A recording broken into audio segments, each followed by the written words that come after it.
নমস্কার, কেমন আছো তোমরা সবাই? আশা করি খুব ভালো আছো। আমিও খুব ভালো আছি। তো নতুন একটা দিন, নতুন সকাল, এখন ব্লগটা শুরু করলাম। ভোরে উঠেছি, আজকেও যথারীতি হাঁটাহাঁটি করতে করতেই ব্লগটা শুরু করে দিলাম। তো সকাল ভোরে উঠে আগে 5টায় উঠেছি, 5টায় উঠে আগে ফুল তুলেছি গাছের।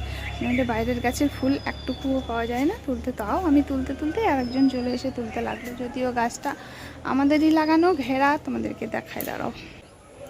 তো এই যে আমাদের দরজা থেকে বেরিয়েই এখানে ঘিরে গাছগুলো লাগানো আছে। তো ওই যে হচ্ছে টগর ফুলের গাছটা। তো টগর ফুলের গাছে দেখতে পাচ্ছ আর একটাও ফুল নেই। তো ফুল আর দূর্বা তুলে নিয়েছি বাইরে থেকে। আর এই বাড়ির গাছে ফুল আছে, এই যে ওই জন্যই বাড়িতেও গাছ লাগানো আছে টগর ফুলের। এটা 12 মাস হয়, সেই জন্যই এই গাছটা লাগানো। তো এই ফুলগুলো একটু পরে তুললেও হবে, কারণ পুজো করতে একটু দেরি আছে। আর ফুলগুলো এখন থেকে তুলে নিলে কী হয় বলো তো, নেতিয়ে যায় ফুলগুলো পুজো। তো এই ফুল গাছটা তো বাড়ির ভেতরে আছে, তো এই ফুলটা তো কেউ তুলতে পারবে না। সেই জন্যই, আর পুজো করতে একটু দেরি, সেই জন্যই ফুলগুলো এখন থেকে যদি তুলে নিই, ফুলগুলো কেমন ন্যাতা ন্যাতা হয়ে যায়। তো দেখলাম বাড়ির গাছের যখন ফুল, তখন একটু পরেই তুলব। তো চলো এখন একটু হাঁটাহাঁটি করে নিই, তারপরে আসছি। তো হাঁটাহাঁটি কমপ্লিট করে এসে তোমার এই যে রাত্রে এখানে বাসনগুলো ধুয়ে রাখি, তো বাসনগুলো র্যাকের মধ্যে তুলে নিলাম। আর এদিকে দেখো বসিয়ে দিয়েছি চা আর চায়ের তার আগে গরম জল তুলে নিয়েছি। তো গরম জলটা এখন খাবো 2 গ্লাস। আর দেখায় দাঁড়ো, এই যে দেখতে পাচ্ছ, বাবা কুড়িয়েছিল ভোরবেলায়। বাবা তো ভোরবেলায় প্রত্যেক দিন ওঠে। তো বাবা ভোরবেলায় কুড়িয়েছে, মানে আমার ওঠারও আগে ওঠে বাবা। মোটামুটি 4টের সময় ওঠে। 4টের সময় উঠে স্নান টান করে ঠাকুরকে ধূপ জল দিয়ে তারপর বাবা বেড়াতে যায়, হাঁটতে গিয়ে হাট করে নিয়ে আসে। তো চলো এখন চা করি, এই চাটা খাই। তো চলো এখন ব্রাশ করছি। আর এদিকে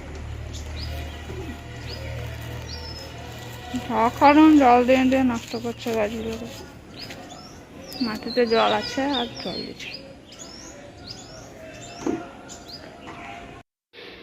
তো ওকে বললাম যে সজনে শাকগুলো দেখে খুব খেতে ইচ্ছে করছিল, মানে কচি কচি পাতা বেরিয়েছে, তো সেই জন্য ওকে পেরে দিতে বললাম।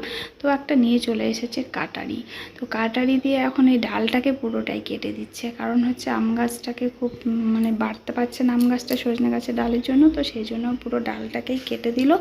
তো চলো এখন আমি শাকগুলো ডাল থেকে ছাড়িয়ে নিচ্ছি। আর সজনে শাক খাওয়াটা সবার পক্ষেই ভালো, যাদের প্রেশার আছে তাদের তো আরও ভালো। তো আমাদের শাক প্রায় প্রত্যেক দিনই থাকে কোনো না কোনো শাক।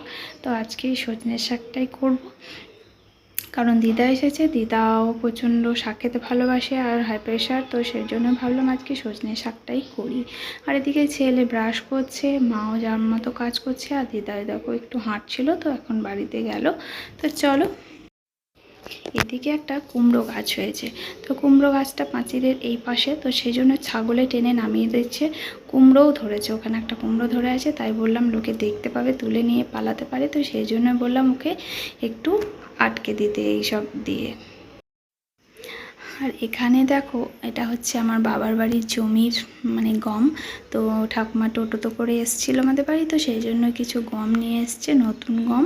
তো বললো যে রুটি করে খাবি, নতুন গম খেতে ভালো, চাষের জমি। তো সেই ঠাকুমা বললো যে পাঁচড়ে দিই আমি। তো চলো, এটা হচ্ছে বিকেলবেলাকার। তো বিকেলবেলা তোমাদেরকে জোড়া শালিক দেখিয়ে দিলাম, বলে নাকি জোড়া শালিক খুব ভালো। তো 2 জোড়া শালিক বসে আছে। তো চলো শালিক দেখো আর ব্লগটা